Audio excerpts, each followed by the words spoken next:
ini penggantian balutan kita harus lakukan dengan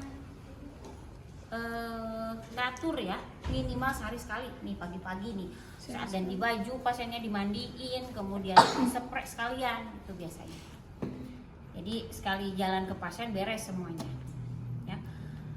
Tadi sudah saya katakan kalau mau ganti balutan nih jangan lupa bagian area jahitannya ini tadi kan udah ngeliat ya ada yang dimasukin. Nah di samping-samping itu dia ada jahit, ada benang ya yang menyatukan, yang menempelin si selang sama kulit. Jadi kalau nggak dijahit atau nanti gampang copot ya. Jadi itu selang apa? Kulitnya dijahit? Iya, kulit dijahit sama selang. Gitu, emang kayak gitu. Emang boleh, emang bukan boleh, wajib. Ya. Kemudian tadi nyeri apa tidak, kemerahan apa tidak, ya. Kalau kemerahan itu kan kelihatan. Kalau dia ada infeksi nih, sekitarnya itu suka ada radang ya. Kalau kita infeksi kan, radang. Kemudian saya pernah punya pengalaman pasien karena penyembuhan lukanya rusak, bukan penyembuhan karena ada infeksi. Jadi bekas-bekas si jahitannya itu yang bolong-bolong benangnya itu sampai lebih lebar daripada lubang jahitannya tuh. Itu karena infeksi ya. Terus kemudian lihat ada rembes apa enggak nih, basah, terus warnanya kemerahan atau coklat mungkin ya kalau cairan plera, kuning. Kemudian pasiennya tanya ada sakit nggak di sini ya. Kalau ada sakit kita curiganya takutnya ada infeksi. Pada saat nanti dibuka jahitan pun kita lihat ada tanda-tanda infeksi apa tidak. Penggantian GV dimulai pada hari keberapa coba? Secara umum sama aja sih ini juga. Kalau di operasi nih, kan ada luka operasi tuh, dilakukan ganti perban tuh setelah berapa hari? Setelah 3 hari. Karena itu kan ada proses penyembuhan luka ya. Hari ketiga itu kan udah inflamasi. Inflamasi itu berarti kan proses pembentukan jaringan baru, kemudian pembuluh darah yang banyak di situ sampai hari ketiga. Dan setelah itu proses apa? Maturasi apa ya? Itu udah mulai bagus. Jadi saat hari keempat itu kita bisa lepas si balutan. Kita ganti ya.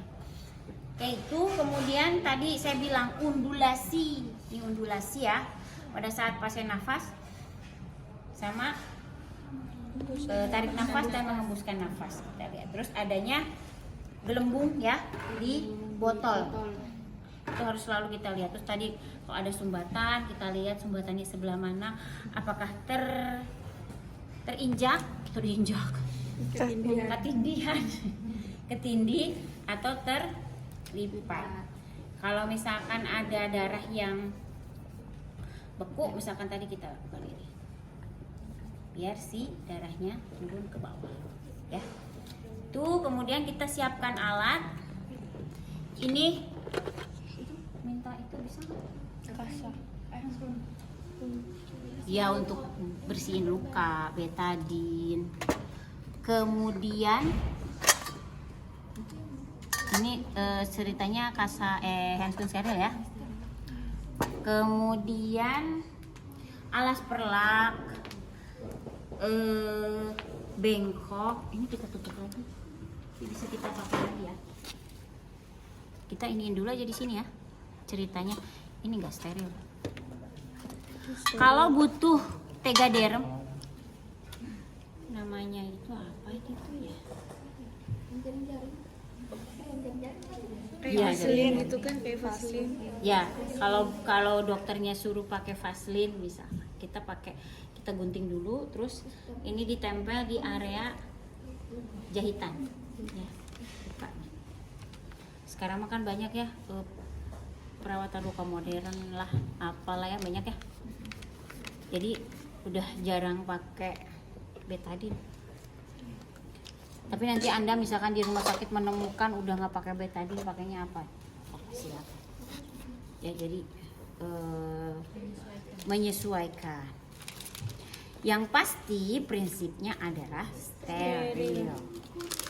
Oke, yang pertama, udah kita ke pasien bahwa ini saya masih on ya, pakai yang on.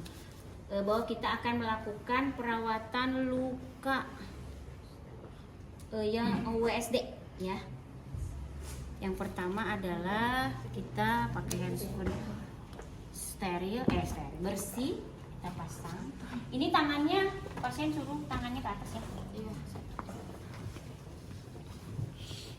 Kemudian bisa sambil duduk lah nih, cantik.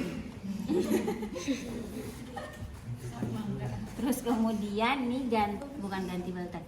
Kita buka, bisa pakai alkohol ya. Tapi kalau mikrofon mah nggak terlalu sakit sih, nggak kayak yang merah.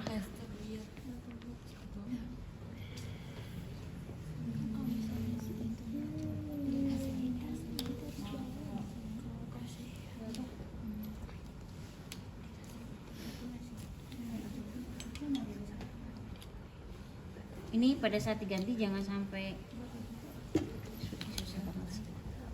Kalau luka jahitan di sini, normalnya bagaimana? Normalnya nggak ada kemerahan,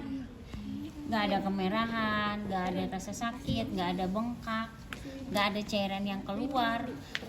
Terus jahitannya menyatu, sudah mulai menyatu misalkan ya. Nanti juga kalau udah selesai WSD-nya, misalkan udah nggak ada pneumotoraks sama hematoraks di paru-paru pasien, ini akan dicopot. Copot lagi dibuka. Iya. Sakit. Ya gimana? Ya gimana ya? Dibuka lagi jahitannya. Iya.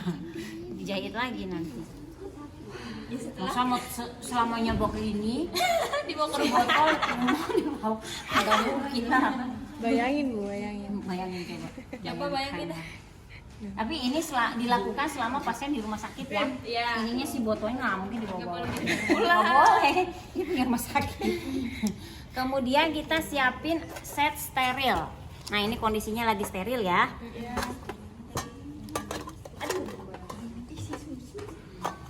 Ini harusnya nanti aja lah. Nih ambilnya dari Cubit. Ini buat apa? Itu mah dari kampus. Penanda. Nih.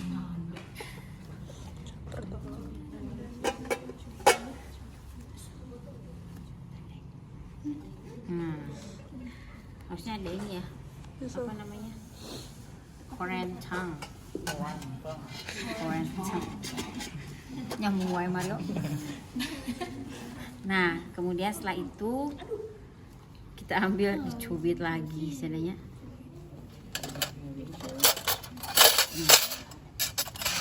Ke atasin satu. Kemudian kita buka handscoon yang on, kita pasang handscoon.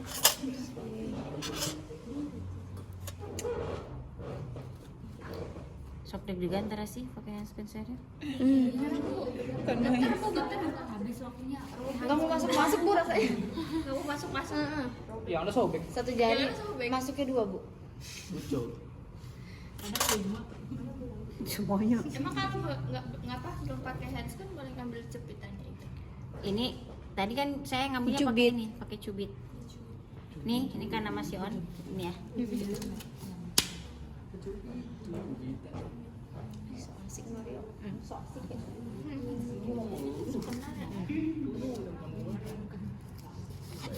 Udah steril. Berisik.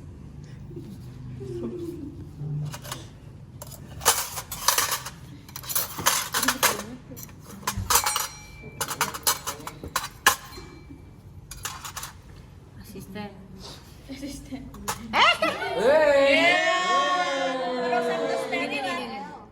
Itu kan ada lubang tuh. Iya. Ini kan Ini beneran Bu. Ini kan lubang. Iya. Oh ini beneran Bu. Iya. Jangan dekat-dekat, agak atas. Nah, biar nggak steril. Lagi Ya. Bu. Ya, udah. Terus kemudian betadine mana tadi? Ketindian. Ini nih. Tuh. Yang ini betadine. Beneran juga Bu. Ya, real. Kalau disuruh bayangin terus nanti ujiannya bayangan terus. Kebayangan dulu ya kita. Bayangkan. Habis dah turun gua. Ini buka ini. Enggak apa-apa, Bu. Real. Ini nama steril. Ntar kalau nggak ada asisten, Bu, iya, kita gimana, Bu? Nah itu berarti kita harus Siapkan dulu. Kan ada yang piket kan? misalkan Si Ocean. ini Enggak, kita nanti ini nanti misalkan udah ada di set steril ya. Kalau nggak ada asisten ya. Terus kalau mau misalkan nanti kalau tidak ada asisten, usahakan yang kanan udah steril, yang kiri misalkan belum steril nggak apa-apa. masih on gitu ya. Gini, ya. Kalau udah selesai baru kita pakai yang steril. Ini sebenarnya bukan gunting steril ya. Ini mah gunting perban, tapi yang on. Kita bikin tuh. Ya.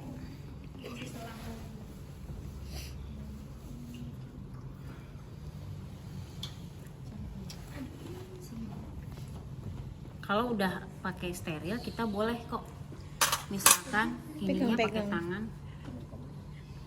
ya, kemudian kita siapin buat bersihkan dan apa yo nungguinnya.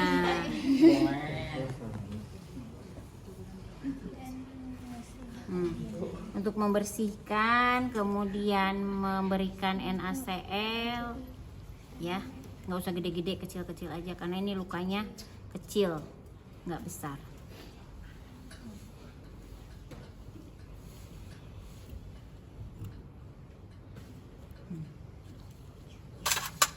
Ini misalkan buat ininya 2 misalkan ya. Terus buat betadinnya 1 aja, nggak usah banyak-banyak.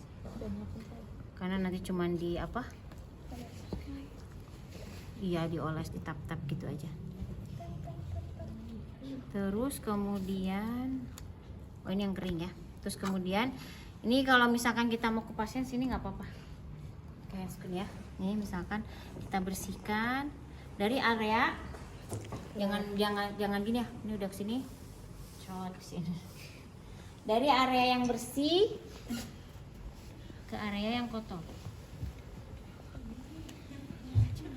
Jadi dari luar dalam. sirkuler ya ke dalam.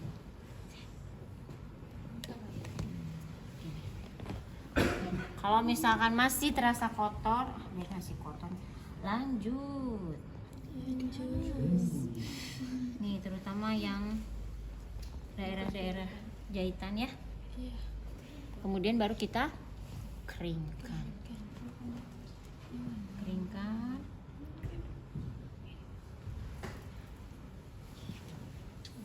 Setelah itu baru yang betadin. Area ini.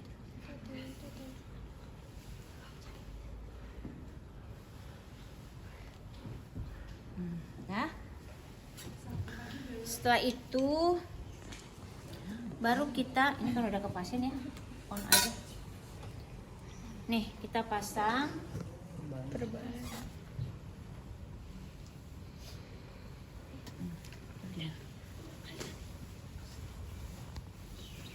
kelihatan? Ya di sana. Terus yang satu lagi belahannya Kebanyakan garam. di bawah. Itu berapa lapis? 200-an lebih. Nah kalau udah selesai baru kita plaster.